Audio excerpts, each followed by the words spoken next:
الحمد لله الذي هدانا لهذا وما كنا لنهتدي لولا أن هدانا الله.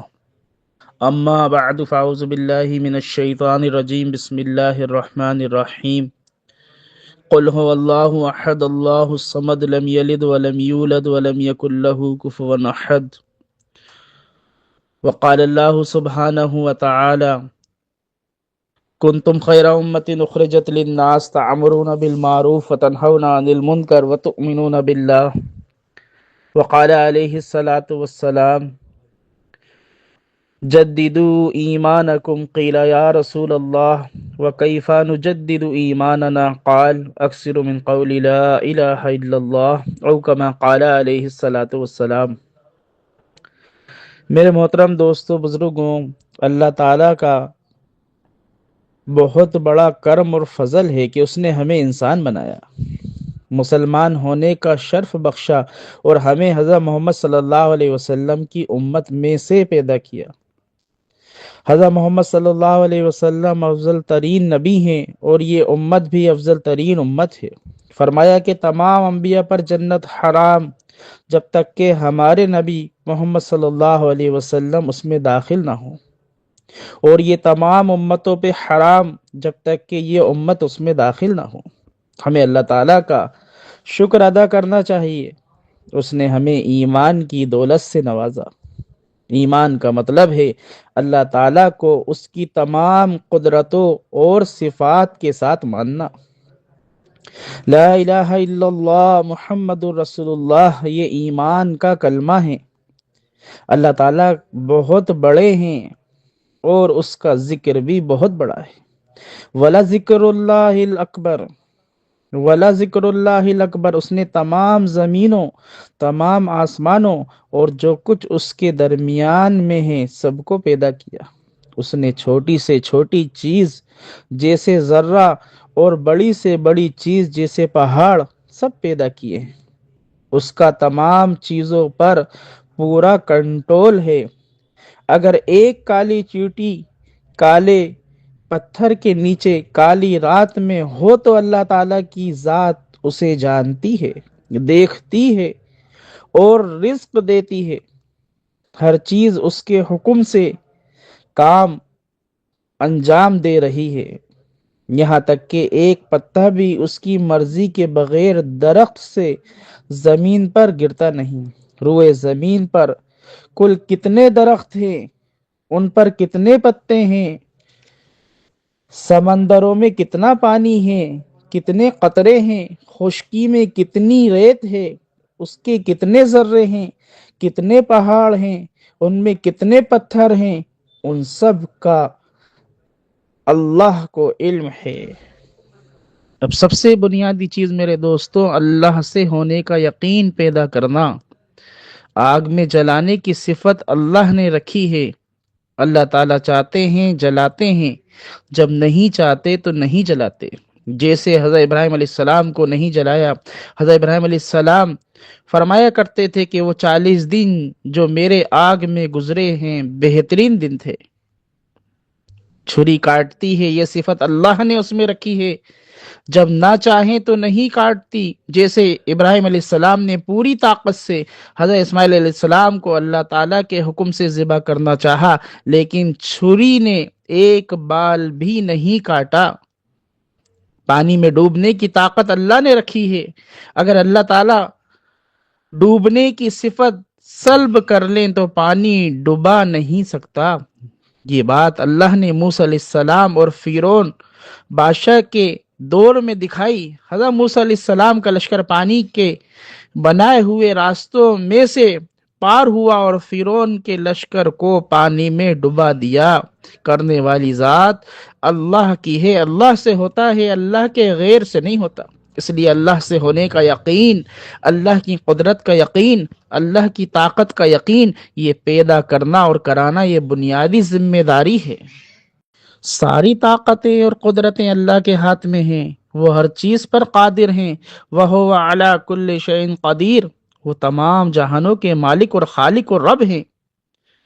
رب الناس رب العالمین، اس نے زمین کو پانی پر بچھایا، زمین سے مختلف چیزوں کو اگایا، اس نے رنگ اور ذائقے بھرے ایک ننھے سے بچے سے کتنے بڑے بڑے درخت بنتے ہیں۔ ایک ننھے سا، ایک چھوٹا سا، ایک پودا، ایک بیج، اس سے کتنے بیج پیدا ہوتے ہیں، کتنے درخت پیدا ہوتے ہیں۔ یہ پیدا کرنے والی ذات، یہ اللہ کی قدرت، یہ اللہ کے چاہنے سے یہ سارا نظام قائم ہوتا ہے۔ اللہ تعالیٰ نے کاموں کو انجام دینے کے لیے اللہ تعالیٰ نے ملائکہ فرشتوں کی ذمہ داری لگائی ہے۔ ان گنت فرشتے اللہ تعالیٰ نے بنائے ہیں، بعض فرشتے بہت بڑے ہیں۔ حضرت جبرائیل علیہ السلام اتنے بڑے فرشتے ہیں کہ ان کا سر عرش معلیٰ سے ٹکرائے اور پاؤں تحت الثرى میں لگ جائے۔ ان کے 600 بازو ہیں، اگر وہ 2 بازو کھول دیں تو مشرق و مغرب ڈھک جائیں۔ حضرت اسرائیل علیہ السلام اتنے بڑے ہیں کہ تمام جانداروں کی روحیں ان کے ہاتھ میں ایسی ہیں جیسے سامنے پلیٹ میں پڑے ہوئے دانے۔ حضرت میکائیل علیہ السلام اتنے بڑے ہیں، اگر تمام سمندروں کا پانی ان کے سر پر ڈال دیا جائے تو ایک قطرہ بھی نیچے نہ گرے۔ حضرت اسرافیل علیہ السلام اتنے بڑے، سور کو منہ میں لیے ہوئے ہیں، جس سے تمام زمین اور آسمان، جس میں تمام زمین اور آسمان آ جائے۔ جتنے جاندار ہیں اتنے ہی اس سور میں سوراخ ہیں۔ قیامت کو اس میں پھونک ماریں گے تو پہاڑ ذرہ ذرہ، ریزہ ریزہ ہو کر روئی کے گالوں کی طرح سے اڑیں گے، گویا ہر چیز اللہ ہی کے ہاتھ میں ہے۔ اللہ نے جو چاہا اور جیسا چاہا اور جب چاہا اور جب چاہتے ہیں وہ کرتے ہیں، کرنے والی ذات اللہ کی ہے۔ اب میرے دوستو عزیزوں، اللہ تعالیٰ نے صحیح عبادت کرنے اور زندگی گزارنے کا طریقہ بتانے کے لیے اللہ رب العزت نے انبیاء علیہ السلام کو بھیجا۔ 62 مشہور انبیاء علیہ السلام کے نام قرآن میں ذکر کیے گئے ہیں۔ تمام نبیوں نے آواز لگائی، یا ایھا الناس، یا ایھا الناس قولوا لا الہ الا اللہ تفلحوا، اے لوگو کلمہ پڑھ لو کامیاب ہو جاؤ گے۔ ہر نبی نے آ کر یہ ایک آواز لگائی، یا ایھا الناس۔ مکہ مکرمہ کی زندگی کے اندر یا ایھا الناس، اور مدینہ طیبہ کی زندگی کے اندر یا ایھا الذین آمنوا آمنو۔ اللہ تعالیٰ نے 13 سال حضور صلی اللہ علیہ وسلم کو وہ چٹیل میدان، جو اول سے کوئی آپ کی بات سننے کو تیار نہیں تھا، اس وقت کلمہ پڑھنا دعوت تھی، وہاں یا ایھا الناس، اے لوگوں، اے لوگوں، اے لوگوں، کبھی مینا، کبھی مزدلفہ، کبھی طائف، صبح شام دن دوپہر آپ کی چلت پھرت، آپ کا پھرنا، یہ آپ صلی اللہ علیہ وسلم کی ناگواری، اور آپ نے یہ ساری تکالیف کا برداشت، اللہ کے دین کے خاطر یہ ساری تکالیف کو برداشت کیا۔ آپ صلی اللہ علیہ وسلم کا کوئی ساتھ دینے والا نہیں۔ شروع میں نبوت ملی، سب سے پہلے ساتھ دینے والی کھڑی ہوئی حضرت خدیجہ، سب سے پہلے ساتھ دینے والے کھڑے ہوئے حضرت ابو بکر۔ میرے دوستو عزیزوں، اول سے ایک ایک کی خوشامد ہے، جنہوں نے جو بنیاد بن گئے، ہاں، جو پہلی محنت کے اندر ساتھ دے دیا، اللہ نے چمکا دیا۔ حضرت خدیجہ رضی اللہ تعالی عنہا کو اللہ تعالیٰ نے سلام پہنچایا تو یہاں حضرت ابوبکر رضی اللہ تعالیٰ عنہ کے لیے اللہ کی طرف سے سلام آیا۔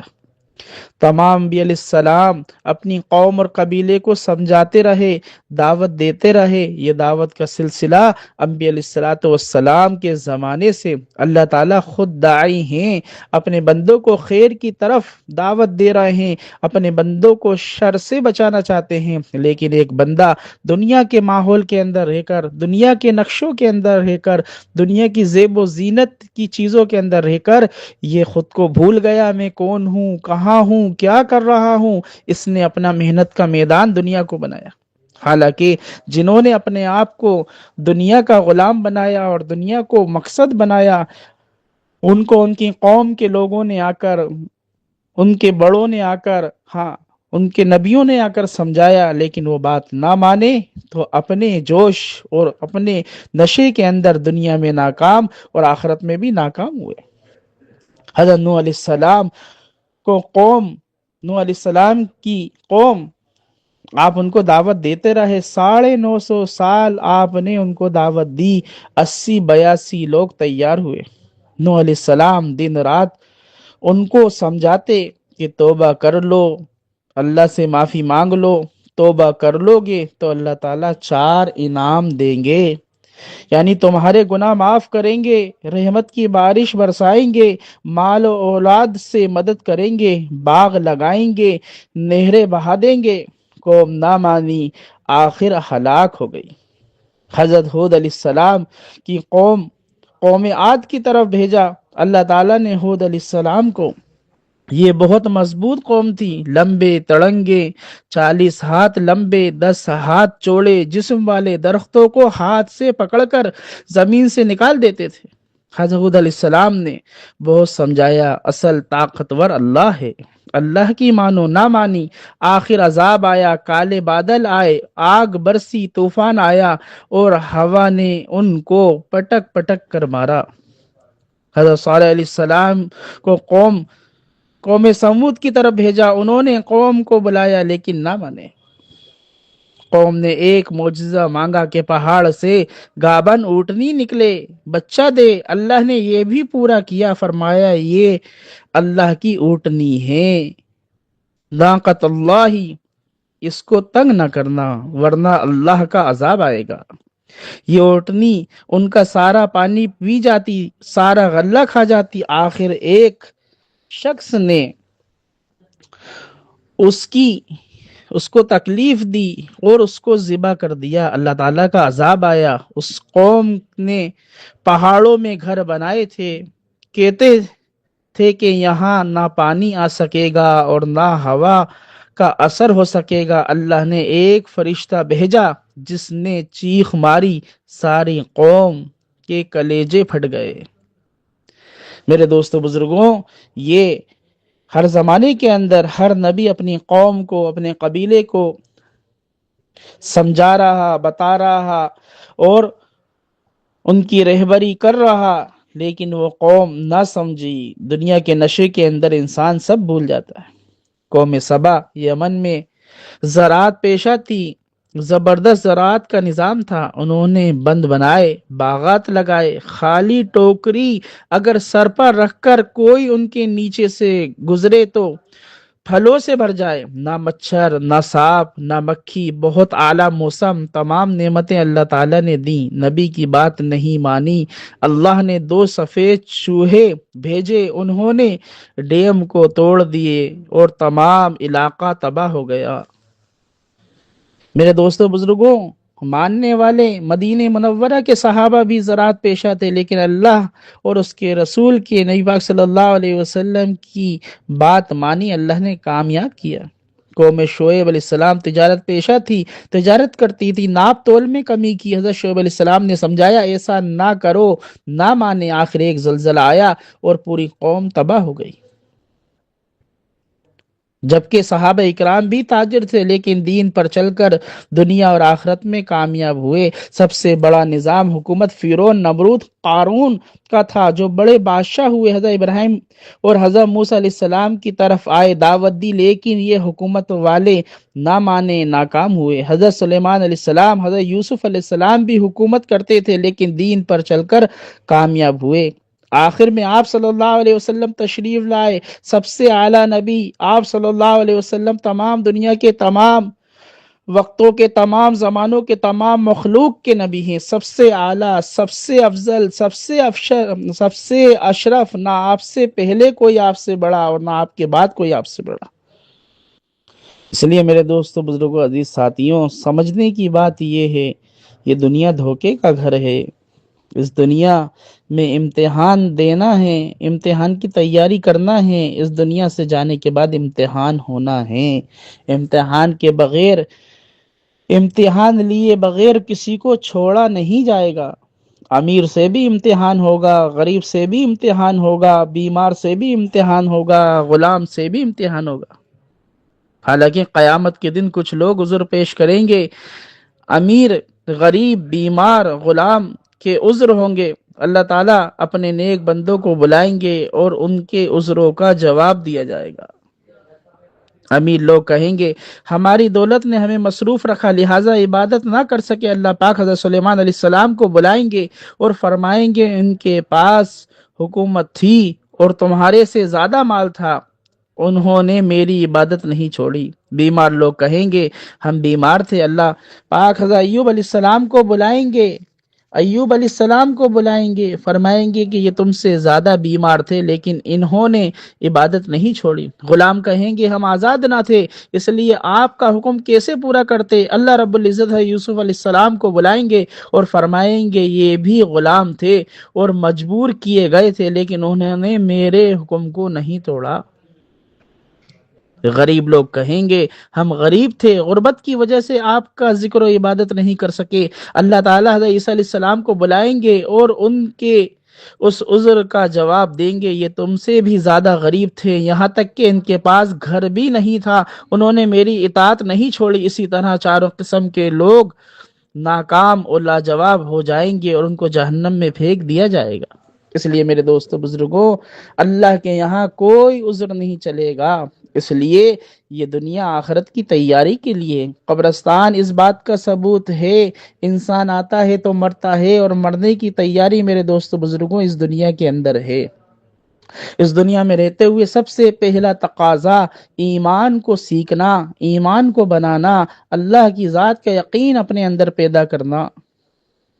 ایک ایک فرد کو یہ بات سمجھنا اور سمجھانا ہے کہ کرنے والی ذات اللہ کی ہے، اللہ کے سوا جو کچھ ہے وہ اللہ کا، غیر میں کچھ نہیں، مجھ سے کچھ نہیں، اللہ سب کچھ اور اللہ سے سب کچھ ہے۔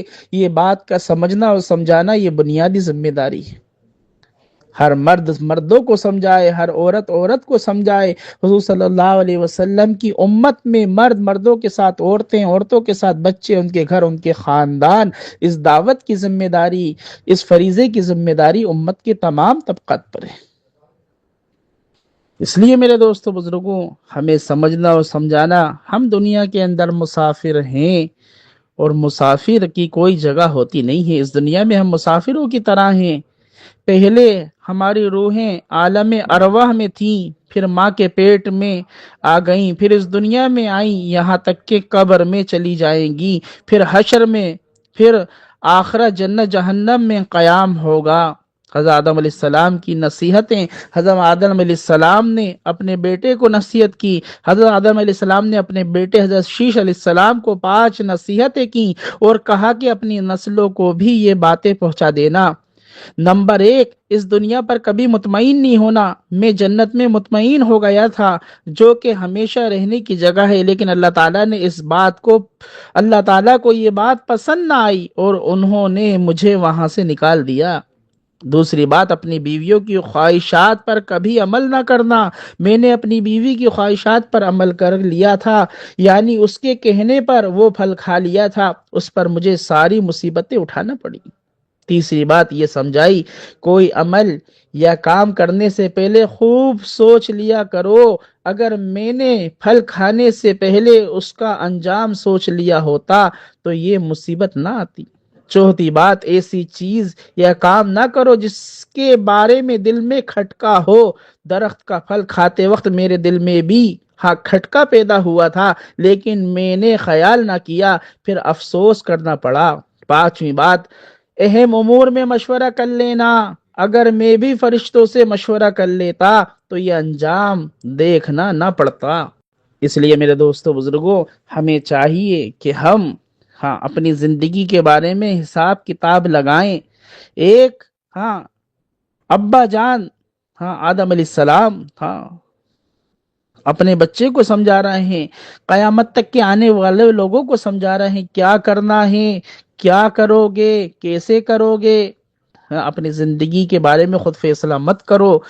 اصل جو زندگی ہے وہ آخرت کی زندگی ہے۔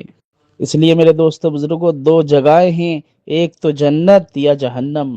اللہ کی مرضیات پر زندگی بسر کر ہمیشہ کی زندگی حیاتن طیبہ پاک زندگی اور مرنے کے بعد آخرت کی زندگی ہمیشہ کی کامیابی والی ہوگی۔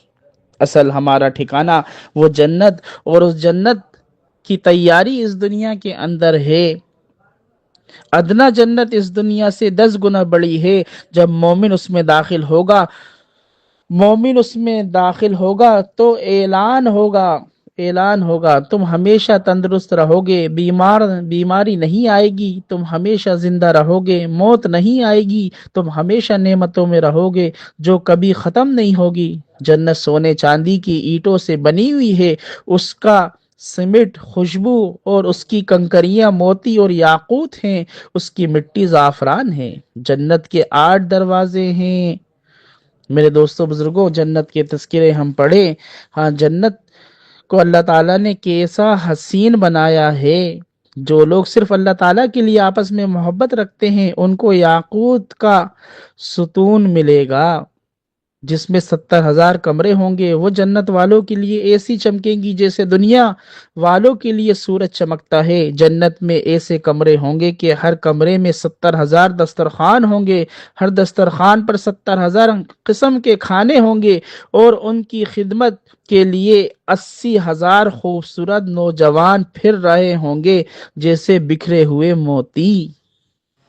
میرے محترم دوستو عزیزوں، جنتی کھانوں کو اور پھلوں کو لگاتار جنتی 40 سال تک کھاتا رہے گا۔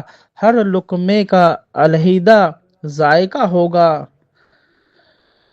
ایک ڈکار آئے گی، کھانا ہضم ہو جائے گا، خوشبودار پسینہ آئے گا، اور وہاں رفع حاجات، پیشاب پخانے کا تقاضا نہیں ہوگا۔ میرے دوستو عزیزو، پھل ایسے ہوں گے کہ ان کے اندر سے ریشم کا لباس اور حوریں نکلیں گی۔ جنت کی گھاس سونے چاندی اور موتیوں کی ہوگی۔ جنتی بہت خوبصورت ہوں گے، ان کی داڑھی نہ ہوگی، آنکھیں سرملی ہوں گی۔ جنت کا لباس کبھی پرانا نہ ہوگا۔ میرے دوستو عزیزوں، یہ ہمیشہ ہمیشہ کی راحت اور ہمیشہ ہمیشہ کی عزت یہ دین پر چلنے پر ملے گی۔ آج ہم دنیاوی جس کی کوئی حیثیت نہیں، جنت میں اللہ تعالیٰ نے وہ چیزیں تیار کر رکھی ہیں، نہ کسی آنکھ نے دیکھا، نہ کسی کان نے سنا، نہ کسی کے دل پر اس کا خیال گزرا۔ ایک خوبصورت سا باغات دیکھ کر ہمارے اندر ایک لذت چھا جاتی ہے، سکون میسر ہوتا ہے۔ میرے دوستو بزرگوں، جنتی کی نعمتوں کو پڑھیں، نعمتوں کو سنیں، کیا کیا چیزیں اللہ نے جنت میں تیار کر رکھی ہیں یہ دنیا آخرت کمانے کے لیے۔ میرے دوستو، جنت کے اندر داخلہ انسانوں کا اور جہنم میں داخلہ انسانوں کا۔ جہاں جنت کی نعمتیں ہم اور آپ سن رہے ہیں، سمجھ رہے ہیں، ایسے ہی جہنم کی تکالیف بھی ہے۔ اللہ کو ناراض کیا، اللہ کے نبی کے طریقوں کو چھوڑا، اپنی چاہت کا میدان دنیا کو بنایا تو ہمیشہ ہمیشہ کی ذلت ہے۔ جہنمی لوگوں کو طرح طرح کی تکالیف دی جائے گی۔ جہنم میں طرح طرح کے عذاب ہیں۔ جہنمی لوگوں کی جسامت بڑھا دی جائے گی، یعنی ان کے جسم کو بڑھا دیا جائے گا۔ ان کے دونوں مونڈوں کے درمیان کا فاصلہ 3 دن کے برابر ہوگا۔ کافروں کو طرح طرح کی سزائیں دی جائیں گی۔ ان کی کھالیں موٹی ہو جائیں گی، دانت اور ڈاڑھ اتنی بڑی ہو جائے گی جتنا بڑا احد کا پہاڑ۔ ان کی بھوک بھی بڑھا دی جائے گی۔ طرح طرح کی تکالیف، طرح طرح کی ذلتیں۔ جہنم کا بعض حصہ بعض سے پناہ مانگتا ہے۔ میرے دوستو بزرگوں، گرمی کا عذاب الگ، سردی کا عذاب الگ، ہر طرح کی ذلت اور رسوائی، ہر طرح کی پریشانی، اللہ تعالی ہم سب کی حفاظت فرمائے۔ یہ جنت کے تذکرے اور یہ جہنم کے تذکرے ہمارے سامنے آنا یہ آخرت کی تیاری کے لیے ہے۔ اگر ہم دنیا میں مشغول رہے اور دنیا ہی کو ہم نے مقصد بنایا تو میرے دوستو بزرگوں ہمیشہ ہمیشہ کی ذلت ہے۔ جہنم سے حفاظت کی دعا آپ صلی اللہ علیہ وسلم نے اپنے صحابہ کے درمیان کہ جہنم سے پناہ مانگو، رسول اللہ صلی اللہ علیہ وسلم کو اس طرح آپ صلی اللہ علیہ وسلم رسول اللہ آپ صلی اللہ علیہ وسلم اپنے صحابہ کو اس طرح دعا سکھاتے تھے جیسے قرآن سکھاتے ہیں۔ ہم دعا سیکھیں، ہم حدیث کے اندر دیکھیں وہ کیا ہے، اللہم بارک لی فی الموت و فیما بعد الموت، ربنا آتینا فی الدنیا حسنہ وفی الآخرت حسنہ وقنا عذاب النار۔ اے اللہ تعالیٰ نے اپنے نبی کو یہ دعا سکھائی، جہاں جنت کی بشارتیں وہاں جہنم کی تکالیف بھی سامنے ہے۔ اس لیے میرے دوستو بزرگوں، یہ سارے مذاکرے اور یہ سارے بیانات کا خلاصہ آخرت کی تیاری ہے۔ آخرت کی تیاری کے لیے اپنے جان مال وقت کو فارغ کرنا، اللہ کے راستے میں قدم بڑھانا، یہ زندگی اللہ کی دی ہوئی امانت ہے۔ اس کا حق یہ ہے کہ اس کو اللہ کے دین پر لگایا جائے۔ اسباب کا اختیار حاجت کو چھپانے کے لیے ہوتا ہے، لینا اللہ کی ذات سے ہے۔ مال میں برکتیں نہیں ہیں، وہ تو دین کے ساتھ برکتیں مال سے جڑ جاتی ہیں، چیزوں سے جڑ جاتی ہیں۔ چیزیں بڑھتی نہیں ہیں، مال بڑھتا نہیں ہے، وہ تو برکت ساتھ ہو جاتی ہے، تو وہ برکت کی وجہ سے چیزیں زیادہ نظر آتی ہیں۔ اس لیے میرے دوستو بزرگوں، یہ دنیا کی زندگی تو ایک کھیل تماشا ہے، یہ دھوکے کا گھر ہے۔ اصل جو ٹھکانہ وہ آخرت کا ٹھکانہ، اس کے لیے اس فریضے کو ادا کرنے کے لیے اللہ کے راستے میں نکلنا، یہ ایک فریضہ، یہ اللہ کا حکم ہے۔ اس حکم کو پورا کرنا دنیا میں آنے والے ہر فرد کی ذمہ داری ہے۔ یہ ایسا فریضہ ہے کہ اس کو ادا کرنا نماز کی طرح ہے۔ نماز ایسا فریضہ ہے کہ نہ اس کو دوسروں پہ ڈالا جا سکتا، نہ وقت سے ٹالا جا سکتا۔ ایسے ہی میرے دوستو بزرگوں، دعوت ایسا فریضہ ہے کہ نہ اس کو دوسروں پہ ڈالا جائے گا، نہ وقت سے ٹالا جائے گا۔ اس لیے آپ حضرات سے درخواست ہے، نیتیں کرو، ہمت کرو، ہاں اپنے آپ کو اللہ کے دین کے لیے کھڑا کرو۔ میرے دوستو بزرگوں، لوگوں کو 4 مہینے کا ڈر پیدا ہوا، 4 مہینے بہت مشکل ہیں۔ اللہ تعالیٰ لاک ڈاؤن لائے اور کئی 4 مہینے گھروں پہ لگ گئے۔ لوگوں نے مال کو اپنی ملکیت سمجھا، زکوٰۃ کو روکا۔ اللہ تعالیٰ ایسے حالات لائے کہ ایک رات میں سارے نوٹ ردی بن گئے۔ جو نوٹ کل چلتا تھا وہ آج نہیں چلے گا۔ اس لیے میرے دوستو بزرگوں عزیز ساتھیوں، سمجھنے کی بات یہ ہے کہ ہم اپنی زندگی کے بارے میں فیصلہ کریں، اللہ کی قدرت کو، اللہ کی بڑائی کو سمجھیں، دنیا میں آنے کے مقصد کو سمجھیں۔ دنیا میں آنے کا مقصد کیا ہے، وہ ساری چیزیں ہمارے سامنے ہیں۔ صبح سے شام تک 2 دن سے آپ کے سامنے مذاکرے اور بیانات ہو رہے ہیں۔ ہمارے یہ ذمہ دار ساتھی یہ اپنی طبیعتوں پر اس تقاضے کو اوڑھیں۔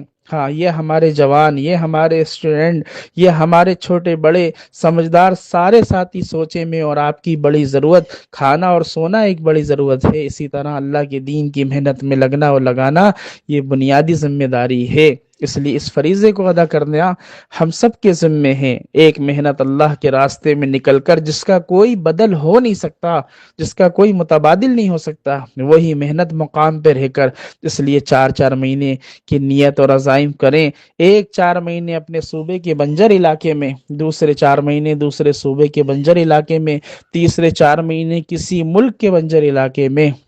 اس لیے ہمارے جان مال کا اصل مصرف اللہ کے دین کی محنت کو لے کر سارے عالم میں پھرنا تھا۔